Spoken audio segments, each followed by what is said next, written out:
আসসালামু আলাইকুম। English learning stars এর পক্ষ থেকে তোমাদেরকে জানাই স্বাগতম। লার্নিং স্টার্স এর ধারাবাহিক আলোচনায় আমরা আজকে আরো একটি নতুন ক্লাস নিয়ে উপস্থিত হলাম। আমরা গত ক্লাসে সেন্টেন্স অ্যান্ড ইটস ক্লাসিফিকেশন এই টপিকসের উপরে ভিত্তি করে আমরা অ্যাসার্টিভ সেন্টেন্স এবং ইন্টারোগেটিভ সেন্টেন্স আমরা একেবারে বিশদভাবে আলোচনা করেছি। সেখানে আমরা বিগত দিনে দেখেছি যে অ্যাসার্টিভ সেন্টেন্স বিবৃতিমূলক বাক্য, যে বিবৃতিমূলক বাক্যগুলো কিভাবে গঠিত হয়েছিল আমরা স্ট্রাকচার দেখছি, subject plus verb plus object অথবা subject plus verb plus extension.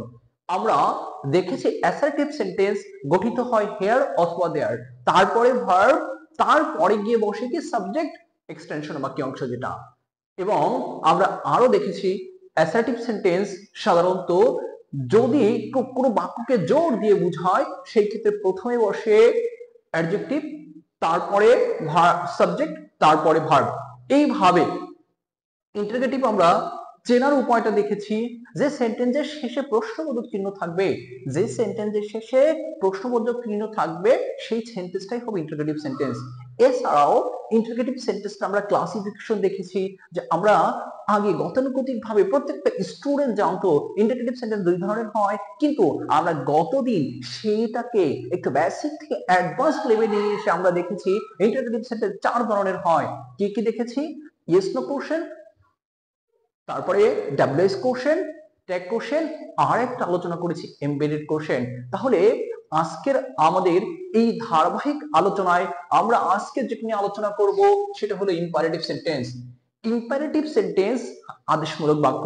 যখনই ইম্পারেটিভ কথাটা বলা হয় তখনই তোমাদের মাথায় আসে ও ইম্পারেটিভ সেন্টেন্স, তার মানে ইম্পারেটিভ মনে হয় কি দ্বারা শুরু হবে? ভার্ব দ্বারা। তাহলে ইম্পারেটিভ সেন্টেন্স আদেশমূলক বাক্য, যে সেন্টেন্স, যে বাক্য দ্বারা কোনো আদেশ, উপদেশ, নিষেধ, অনুরোধ ইত্যাদি প্রকাশ করে, ইত্যাদি বোঝায়, তাকে কি বলা হবে? Imperative sentence. আরেকবার বলি, যে সেন্টেন্স দ্বারা, তাহলে ইম্পারেটিভ সেন্টেন্স আদেশমূলক বাক্য, যে সেন্টেন্স দ্বারা আদেশ, উপদেশ, অনুরোধ, নিষেধ ইত্যাদি প্রকাশ করে তাকে কি বলা হবে? Imperative sentence. চলো আমরা একটা উদাহরণের মাধ্যমে দেখি ইম্পারেটিভ সেন্টেন্স। একটা এক্সাম্পল, ক্লিন দ্য ফ্লোর। ফ্লোরটা কি করো? পরিষ্কার করো। Please clean the floor. অনুগ্রহ করে, দেখো এখানে বলছে যে ক্লিন দ্য ফ্লোর, তোমাকে সেটা অর্ডার করলো যে তুমি ফ্লোরটা কি করো? পরিষ্কার করো। যখনই একটু বলবে প্লিজ ক্লিন দ্য ফ্লোর, তখন তোমাকে কি করা হবে? অনুরোধ করা হবে। তারপর আমরা দেখলাম don't make dust off the floor, যে ফ্লোরটা তুমি কি করো না? নোংরা করো না। তারপরে let us clean the floor, চলো আমরা ফ্লোরটাকে কি করি? পরিষ্কার করি। এটা একটা প্রস্তাব বোঝানো হলো। তাহলে এই যে প্রত্যেকটা সেন্টেন্স আমরা এখানে যে সেন্টেন্স গুলা এক্সাম্পলে দিলাম, প্রত্যেকটা সেন্টেন্সে এক ধরনের কি সেন্টেন্স? Imperative sentence. চলো আমরা একটু স্ট্রাকচারের মাধ্যমে দেখি ইম্পারেটিভ সেন্টেন্স। এখানে দেখো ইম্পারেটিভ সেন্টেন্স আমরা একেবারে গতানুগতিক যেটা জানি, ইম্পারেটিভ সেন্টেন্স সাধারণত কি দ্বারা শুরু হয়? ভার্ব দ্বারা শুরু হয়, যে ভার্ব প্লাস অবজেক্ট। দেখো ক্লিন, ক্লিনটা ভার্ব, আর দ্য ফ্লোর এইটা হলো অবজেক্ট। আমরা যখন ক্লাস শুরু করেছিলাম অবজেক্ট, সেখানে আমরা বলেছিলাম যে কি দ্বারা হয়? অবজেক্ট সাধারণত নাউন অথবা কি হবে? নাউন ফ্রেজ হবে অবজেক্ট। তাহলে এখানে দেখো দা ফ্লোর, এইটা অবজেক্ট, এইটা একটা নাউন ফ্রেজ। তাহলে ভার্ব প্লাস অবজেক্ট যেটা, সেটা কি হবে? Imperative sentence. এই যে দেখো verb plus object, imperative sentence. Then আমরা যেটা দেখলাম যে প্লিজ ক্লিন দ্য ফ্লোর, এখানে প্লিজ, কাইন্ডলি এগুলো হলো অ্যাডভার্ব। কি বললাম? প্লিজ, কাইন্ডলি এগুলো যদি থাকে, এগুলো কোন পার্সেন্টেজ হবে? অ্যাডভার্ব। তাহলে দেখো adverb plus verb plus object যদি থাকে সেটাও কোন সেন্টেন্স হবে? Imperative sentence. আশা করি বুঝতে পেরেছো। পরে দেখো একটু আমরা সামনে যাই। Don't make don't make dust off the floor. তবে এই যে ডন্ট অথবা নেভার, কি বলছি? ডন্ট অথবা কি নেভার, ডন্ট, নেভার, তারপরে কি ভার্ব প্লাস এক্সটেনশন বা অবজেক্ট এইরকম যদি থাকে সেটাও হবে কি সেন্টেন্স? Imperative sentence. তাহলে অ্যাডভার্ব ডন্ট অথবা নেভার, ভার্ব প্লাস যদি কি থাকে, অবজেক্ট থাকে, সেইটাও কি সেন্টেন্স, ইম্পারেটিভ সেন্টেন্স। তাহলে দেখো চলো আমরা ইম্পারেটিভ সেন্টেন্সে কি কি দেখলাম, verb plus object imperative sentence, adverb plus verb plus object imperative sentence, তারপরে ডোন্ট বা নেভার ভার্ব প্লাস এক্সটেনশন বা verb plus object imperative sentence. Last on দেখো যদি লেট দ্বারা, লেট আস, এখানে এটা একটা অবজেক্ট, তাহলে লেট প্লাস অবজেক্ট তারপরে ভার্ব তারপর এক্সটেনশন যদি থাকে, এইরকম যে সেন্টেন্স গুলো সেগুলো কি সেন্টেন্স, ইম্পারেটিভ সেন্টেন্স। এখন তুমি একটু কথা আসতে পারো যে এখানে ক্লিনটা যদি ভার্ব হয় তাহলে লেটটা কি। আমরা বললাম এটা তোমার কোন স্যার এভাবে তুমি বই দেখে তুমি যেভাবে তুমি সব শিখে নিয়েছো যে ইম্পারেটিভ সেন্টেন্স সাধারণত কি দ্বারা শুরু হতে পারে, লেট দ্বারা শুরু হতে পারে। তাহলে লেট ইম্পারেটিভ সেন্টেন্সে যদি এখানে আমরা ঠিক তোমাকে যদি এখানে একটা টেস্ট দিতাম, চলো একটা টেস্টের মাধ্যমে বুঝাই। টেস্ট দেখো, লেট মি সলভ দা, আচ্ছা এখানে দেখো এই যে সলভ, আমরা জানি সলভ একটা verb, let me solve the problem, এখানে যদি এইটা ভার্ব হয় তাহলে লেটটা কি। আমাদের ক্লাসটা যেহেতু বেসিক টু অ্যাডভান্স লেভেল, যারা বেসিক তাদের তো বেসিকটা আমি বলে দিলাম। ইম্পারেটিভ সেন্টেন্স কি, ইম্পারেটিভ সেন্টেন্সের এক্সাম্পল, ইম্পারেটিভ সেন্টেন্সের স্ট্রাকচার। এখন দেখো তোমাদের প্রত্যেকটা ক্লাসে আমাদের যেহেতু আলোচনার বেসিক টু অ্যাডভান্স লেভেল, সকলের জন্যই কিছু না কিছু থাকবেই প্রত্যেকটা ক্লাসেই। তোমরা যেহেতু সময় ব্যয় করে, তোমরা যেহেতু এমবি খরচ করে যেহেতু ক্লাসগুলো দেখো, কোনো ক্লাসই প্রত্যেকটা স্টুডেন্টের একেবারে বেসিক টু অ্যাডভান্স লেভেলের কারোর জন্য, মানে প্রত্যেকের জন্যই ক্লাসটা ইম্পর্টেন্ট। কারো সময়গুলো, কারো এমবি গুলো কখনোই বিফলে যাবে না ইনশাআল্লাহ। তাহলে দেখো এখানে let me solve the problem, চলো আমরা ক্লাস কি আমাকে সমস্যার সমাধান করতে দাও। এখন আমার প্রশ্নটা হলো এখানে সলভটা তো ভার্ব, এইটা তো ভার্ব, তাহলে লেটটা কি। অনেকেই জানে না, তুমি যদি এটা বলো একেবারে 95% স্টুডেন্ট এই প্রশ্নের উত্তর দিতে পারবে না, সে বলতে পারবে এটা ইম্পারেটিভ সেন্টেন্স, কিন্তু এখানে সলভটা যদি ভার্ব হয় লেটটা কি। চলো এবার থেকে আজকের পর থেকে তোমরা জেনে নিবে। এখানে দেখো এই লেটটাও ভার্ব, এই লেট একটা ভার্ব, এই সলভ ভার্ব, কিন্তু লেট যে ভার্ব এইটাকে বলা হয় ইনফিনিটিভ ভার্ব, এর নাম হলো বেয়ার ইনফিনিটিভ।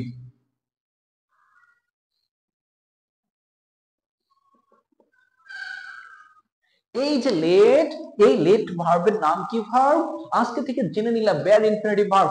তোমরা জানো অনেকেই ইনফিনিটিভ মানে কি টু প্লাস ভার্বের বেস ফর্ম, আরো একটা ইনফিনিটিভ আছে তার নাম বেয়ার ইনফিনিটিভ। এরকম মেক, লেট, ওয়াজ, ফিল, এইগুলো বেয়ার ইনফিনিটিভ। আর বেয়ার ইনফিনিটিভের পরবর্তী যে আরেকটা ভার্ব থাকবে, কোনো কিছু চিন্তা করতে হবে না, সেই ভার্বের সবসময় বেস ফর্ম। তুমি যখন রাইট ফর্ম ভার্ব করবা, অন্য স্যার যখন করাবে, অথবা আমার ক্লাস থেকে যখন তোমরা ইংলিশ লার্নিং স্টার্স এর সাথে যখন থাকবা, তখন দেখতে পারবা যে আমরা শেখাবো ইনশাআল্লাহ যে এই যে লেট, লেট একটা কি বেয়ার ইনফিনিটিভ। আর রাইট ফর্ম অফ ভার্ব বলছে যে বেয়ার ইনফিনিটিভ ভার্বের পরবর্তী যে ভার্ব আসে সেই ভার্বটা সব সময় কনফার্ম হবে বেস ফর্ম। আশা করি এতটুকু বুঝতে পেরেছো যে এখানে let plus object plus verb, এই যে এটা একটা ভার্ব, এই লেটটাও একটা কি ভার্ব, যেই ভার্বটার নাম কি বেয়ার ইনফিনিটিভ। আচ্ছা চলো আমরা আর একটু সামনের দিকে আগাই। আমরা এখানে দেখতে পেলাম যে ক্লিন দ্য ফ্লোর, ফ্লোরটা পরিষ্কার করো, কি সেন্টেন্স, ইম্পারেটিভ সেন্টেন্স। যারা নবম দশম শ্রেণীতে আছো, যারা তার থেকে একটু পরে গেছো, তারপরে যারা অ্যাডমিশনের জন্য প্রিপারেশন নিচ্ছ, যারা জবের জন্য প্রিপারেশন নিচ্ছ, যারা এনটিআরসি পরীক্ষার জন্য প্রিপারেশন নিচ্ছ, তাদের এরকম একটা প্রশ্ন অনেক সময় আসে। দেখো আমরা আরো একটা টেস্ট দিয়ে দেখাই। ক্লিন, আমরা যে সেন্টেন্সটা লিখছি ক্লিন দ্য ফ্লোর, এখন তোমাকে বললো যে এই সেন্টেন্সে ট্যাগ কোশ্চেন করো। যারা বেসিক আছো তারা ভাববা যে ট্যাগ কোশ্চেনটা আবার কি, তোমার জন্য আসবে সামনের দিনে। আমরা যখন ইন্টারগেটিভ পড়িয়েছি সেখানে আমরা বলেছি যে ইন্টারগেটিভের একটা কোশ্চেন নাম হলো কি ট্যাগ কোশ্চেন। এখন দেখো শেষে কোশ্চেন মার্ক আছে, তোমাকে বলবে ক্লিন দ্য ফ্লোর, তুমি এটা ট্যাগ কোশ্চেন করো। তুমি যারা 9-10 আছো তারা বলবা এখানে উইল ইউ, এখানে লিখলাম উইল ইউ। আমি যদি তোমাকে প্রশ্ন করি যে আর একটা দেখো, এইটা 1 নাম্বার দিয়ে দিলাম, ক্লিন দা ফ্লোর। এই যে ক্লিন দা ফ্লোর, এই যে সেন্টেন্সটা লিখলাম, এখন বলো তো বাবা এটা কোন টেন্সে আছে? আমরা যদি এখানে উইল ইউ লিখি, তুমি কি বলবে এটা ফিউচারে আছে? অবশ্যই না। আমাদের সমস্ত ইম্পারেটিভ সেন্টেন্স, অ্যাসার্টিভ বলি ইন্টারোগেটিভ বলি, ইম্পারেটিভ সেন্টেন্স জয় ইম্পারেটিভ সেন্টেন্সটাই থাকুক, সবগুলো প্রেজেন্ট ইনডেফিনিট টেন্সে থাকে। ইম্পারেটিভ সেন্টেন্স মানে কোন টেন্স? একেবারে কোনো কথা নাই, চট করে তোমাকে চোখ বন্ধ করে নিঃসন্দেহে বলতে হবে ইম্পারেটিভ সেন্টেন্স কোন টেন্সে থাকে? প্রেজেন্ট ইনডেফিনিট টেন্সে থাকে। তাহলে প্রেজেন্ট ইনডেফিনিট টেন্স ইন্টারোগেটিভ করি অথবা নেগেটিভ করি, কখনোই তো তোমাদের উইল বসবে না। তাহলে সেই ক্ষেত্রে আমাদের কি বসার কথা ছিল? ডু নট অথবা ডাজ নট। ডু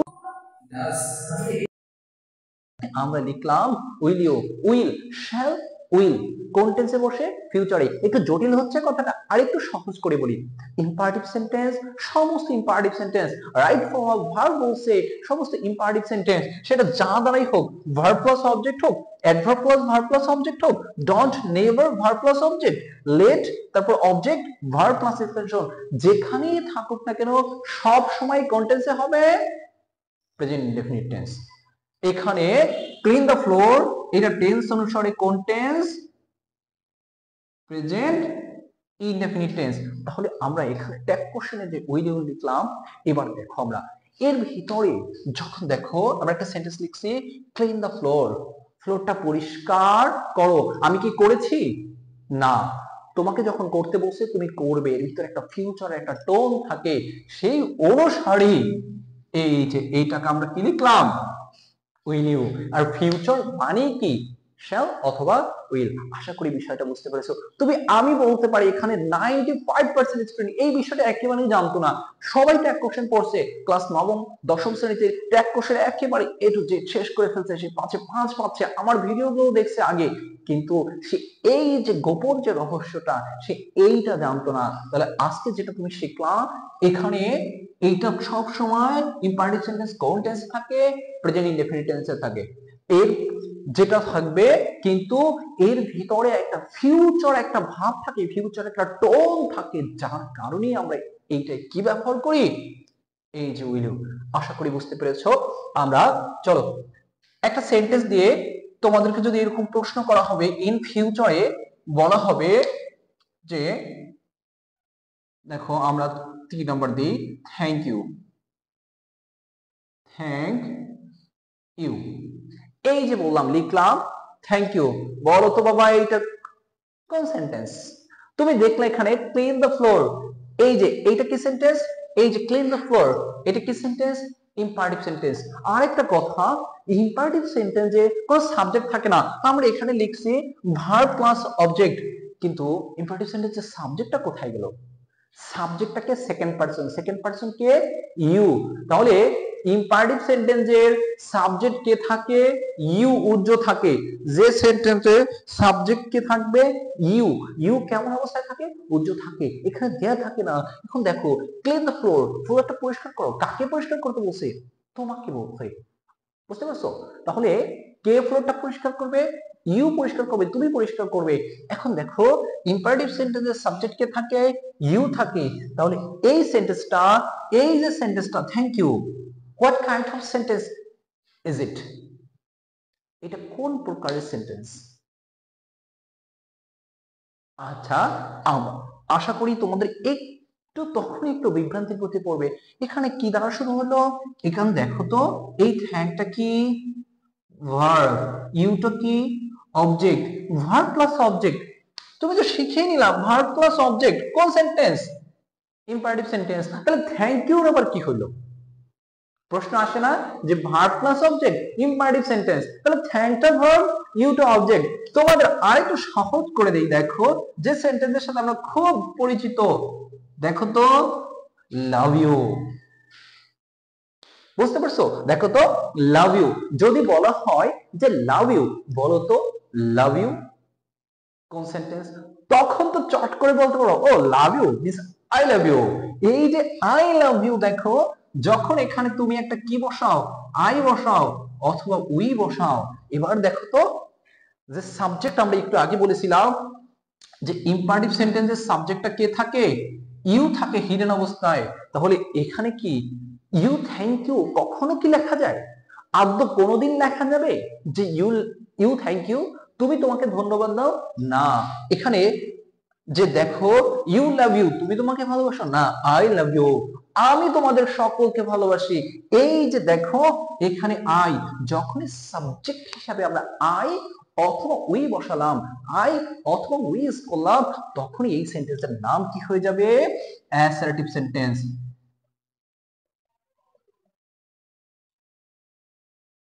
আশা করি এই জিনিসটা তুমি খুব ভালো করে বুঝতে পেরেছো। তাহলে শর্ট করে মনে রাখবে যে ভার্ব আমরা একটা শর্টকাট লিখে দেই, এখান থেকে একটু দেখানো হলো, আমরা একটা শর্টকাট লিখে দেই। শর্টকাটটা কি হলো? Verb plus object equal imperative sentence. কিন্তু যদি থাকে ভার্ব প্লাস যদি কি লেখা থাকে, ইউ ইকুয়াল অ্যাসার্টিভ সেন্টেন্স।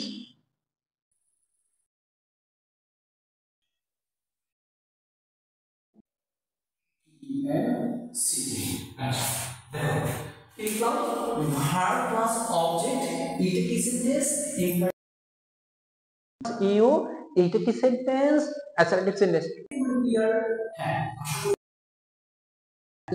তাহলে আমরা মধ্য কথায় কি আসলাম, এই যে অ্যাসার্টিভ সেন্টেন্সের ইম্পারেটিভ সেন্টেন্সের এগুলো স্ট্রাকচার একটু ব্যতিক্রম এসে দেখলাম কি verb plus object imperative sentence, কিন্তু ভার্ব প্লাস ইউ হলে কি হবে?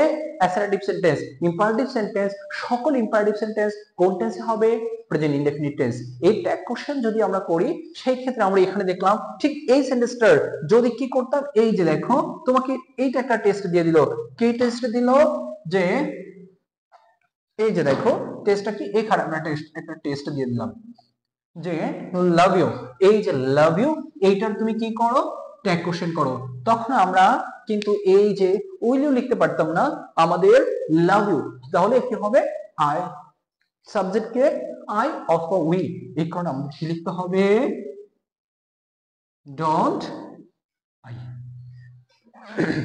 আশা করি আজকের আলোচনা তোমরা থেকে ইম্পারেটিভ সেন্টেন্সের যত দ্বিধা দ্বন্দ্ব, ইম্পারেটিভ সেন্টেন্সের একেবারে এ টু জেড বিষয়টা তুমি একেবারে বুঝতে পেরেছো। আমরা এর পরের টপিকস যে আমাদের যেহেতু সেন্টেন্স আমরা আলোচনা করেছি অ্যাসার্টিভ, ইন্টারগেটিভ, ইম্পারেটিভ, এরপরে আলোচনা শুরু হবে অবজেক্টিভ। চলো অবজেক্টিভ নিয়ে আমরা আলোচনা করি। অবজেক্টিভ সেন্টেন্স শুভ কামনামূলক বাক্য, যে বাক্যগুলো, যে সেন্টেন্স দ্বারা কাউকে আশীর্বাদ করা, কাউকে শুভ কামনা করা ইত্যাদি বোঝায়, কারো প্রতি যদি এরকম ইচ্ছাসূচক বাক্য, শুভ কামনামূলক বাক্য, তাকে বলা হয় অবজেক্টিভ সেন্টেন্স।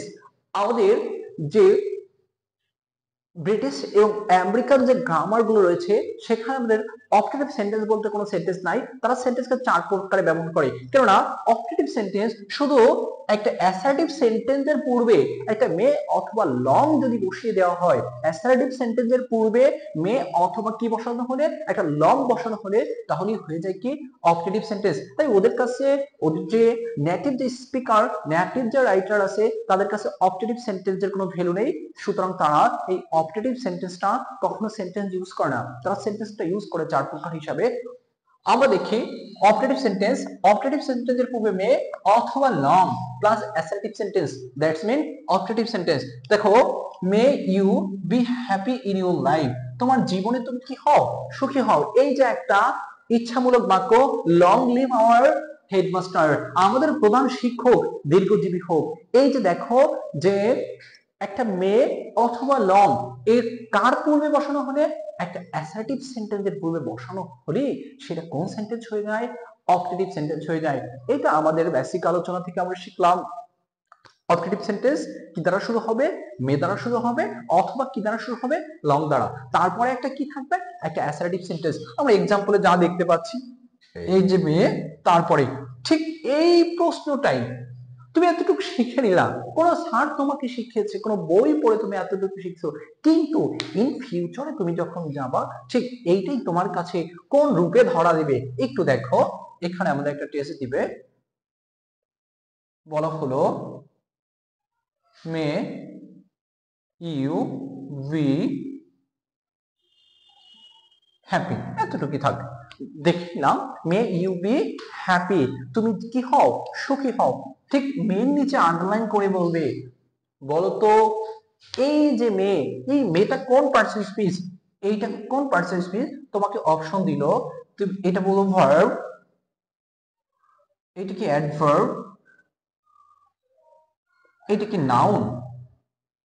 এই যে দেখো তো, এখন বলো যে মেয়েটা কোন পার্সন স্পিচ। তুমি আরেকটু তোমাকে বলি, আমরা যদি এরকম তোমাকে একটা ফাঁকা পেজের ভিতরে মেয়ে লিখে দিতাম, বলতো মেয়েটা কোন পার্সন স্পিচ, তখন তুমি অবশ্যই এটা বলতে মে। মে তো একটা auxiliary verb. May, might, can, could, shall, should, এগুলো কোন ধরনের অক্সিলারি? এগুলো মডেল অক্সিলারি। হয়তো তুমি এটাই বলতে যে মে একটা কি ভার্ব? Auxiliary verb. তোমাকে এখন প্রশ্ন হলো যে এখানে যে আমরা বললাম মে ইউ বি হ্যাপি, মেটা কোন পার্সন স্পিচ, তুমি কি বলবে? আচ্ছা, তাহলে এই যে মেয়েটা, চলো অন্য আরেকটা আমরা তোমাকে এখান থেকে দেখাই। যদি আমরা এইভাবে লিখি, মে আল্লাহ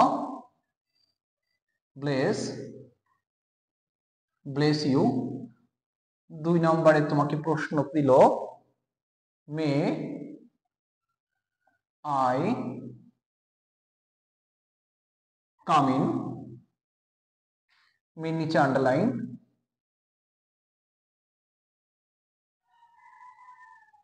মে is the 5th month of the, দেখো তো সবগুলো সেন্টেন্স কি দ্বারা শুরু? মে দ্বারা শুরু। এখন তোমার কাছে আমার প্রশ্ন হলো, এই যে মে, এইগুলো কোন পার্সন স্পিচ? এই যে মেয়ে, যারা ক্লাসটা সরাসরি করছো তারা কমেন্টের মাধ্যমে উত্তরগুলো জানাও। আমরা আরেকটু দেখছি যে মে আল্লাহ ব্লেস ইউ, যে আল্লাহ তোমার মঙ্গল করুক, এইটা কেমন বাক্য? এই যে শুভ সূচনা করলা তুমি, এই যে শুভ কামনা করলা, এখানে মে, এই যে আমরা লিখেছিলাম মে ইউ বি হ্যাপি, এখানে এই মেয়েটার নাম কি? এই মেয়ে হলো অ্যাডভার্ব। এই যে মেয়েটা কি? অ্যাডভার্ব। আমরা যে মে অক্সিলারি ভার্ব হিসেবে জানি, আমরা জানি যে অক্সিলারি ভার্বটা যদি সাবজেক্টের পূর্বে চলে আসে, সেন্টেন্সের শুরুতে চলে আসে অক্সিলারি ভার্ব, সেই সেন্টেন্সটা কি হয়ে যায়? Interrogative sentence. এই যে দেখো সেটি ইন্টারগেটিভ সেন্টেন্স। তাহলে মে আল্লাহ ব্লেস ইউ, এই মেয়েটাকে তুমি কি বলতে পারবে? এই মেয়ে অ্যাডভার্ব। আশা করি এটা বুঝতে পেরেছো। May I come in sir, এই যে দেখো এইটা কি সাবজেক্ট, সাবজেক্টের পূর্বে কে চলে আসছে? মে চলে আসছে, তার মানে এই মেটা হলো ভার্ব। কেমন ভার্ব? Auxiliary verb. কোন ধরনের অক্সিলারি? Modal auxiliary. তোমরা জানবা এরপরে অক্সিলারি, যে মডেল অক্সিলারিকে আবার দুই ভাগে ভাগ করছে, একটা প্রাইমারি মডেল, একটা সেমি মডেল। সেটা এটা হলো primary modal auxiliary verb May. May is the 5th month of the year, এখানে মেটা কোন পার্সন স্পিচ? যে আমরা এখানে লিখলাম May is the 5th month of the year, যে বছরের পঞ্চম মাসটাই হলো কোন মাস? মে মাস। তাহলে এই যে মে, এই মেটা কোন পার্সন স্পিচ? এই মেয়েটা একটা নাম। কিসের নাম? একটা মাসের নাম, একটা নাউন। আর যেহেতু নাউন কি হিসাবে বসে? সাবজেক্ট হিসাবে বসে। আর এটা একটা নাম, আর নাম যদি হয় সেই ক্ষেত্রে আমরা এটাকে কি বলতে পারি? অবশ্যই এটা একটা নাউন। দেখো তোমাদের আলোচনা ছিল বেসিক, কিন্তু বেসিক থেকে ধীরে ধীরে ধীরে ধীরে আমরা কিন্তু অ্যাডভান্স লেভেল অবশ্যই পৌঁছাচ্ছি। সুতরাং তোমরা যারা আমাদের সাথে ক্লাসে থাকো, তোমরা এই যে বেসিক ক্লাস হুট করে দেখে বলতে পারো সেন্টেন্স পড়াচ্ছে sir, assertive sentence, interrogative sentence, imperative sentence, ও অবজেক্টিভ পড়া, এ তো আমি সব পারি। কিন্তু সব পারার মাঝেও দেখো অনেক কিছু জানার আছে। আমাদের সাথে থাকলে ইনশাআল্লাহ তোমরা কখনোই বিফলে যাবে না। তোমাদের শিক্ষাটা, তোমাদের ইংরেজির বেসটা, তোমাদের গ্রামাটিক্যাল ফাংশন গুলো আমরা ধীরে ধীরে স্ট্রং করে দেবো ইনশাআল্লাহ। তাহলে আমরা আজকে এখানে এসে দেখতে পারলাম যে অবজেক্টিভ সেন্টেন্স, শুভ কামনামূলক বাক্য স্ট্রাকচারটা দেখতে পেলাম। মে অথবা লং দ্বারা শুরু হবে, মে অথবা লং, তারপরে কি বসবে একটা অ্যাসার্টিভ সেন্টেন্স। এখানে এসে আমরা এক্সাম্পলের পরে দেখলাম যে মেয়েটা অনেকেই জানতাম না, আমি একেবারে অনেস্টলি বলো কয়জনে জানতাম, অনেকেই জানতাম না যে এই যে মেয়ে, আমরা শুধু মুখস্থ করি, গতানুগত ভাবে আমরা মুখস্থ করি, কিন্তু গুছিয়ে বিষয়টা আমরা অনেকেই কম জানি। আমরা এখানে এসে জানলাম এই মে ইউ বি হ্যাপি, মেয়েটা কোন পার্টিসিপেট স্পিচ, মেয়েটা একটা অ্যাডভার্ব। আমরা এখানে এসে মেয়ের অনেকগুলো কি দেখলাম, ফাংশন দেখলাম, যে মেয়ে সেখানে অ্যাডভার্ব হলো, যেখানে মেয়ে অবজেক্টিভ সেন্টেন্সে বসে সেখানে মেয়ে অ্যাডভার্ব, যেখানে মেয়েটা ইন্টারোগেটিভ সেন্টেন্সে বসে সেই মেয়েটা অক্সিলারি ভার্ব, যেখানে মেয়েটা অ্যাসার্টিভ সেন্টেন্সে বসছে সেই মেয়েটা এক ধরনের নাউন। আশা করি আজকের ক্লাসটা তোমরা একেবারেই বুঝতে পেরেছো এবং খুবই এনজয় করেছো। অনেক কিছু অজানা জিনিসগুলো তোমরা আজকে শিখেছো।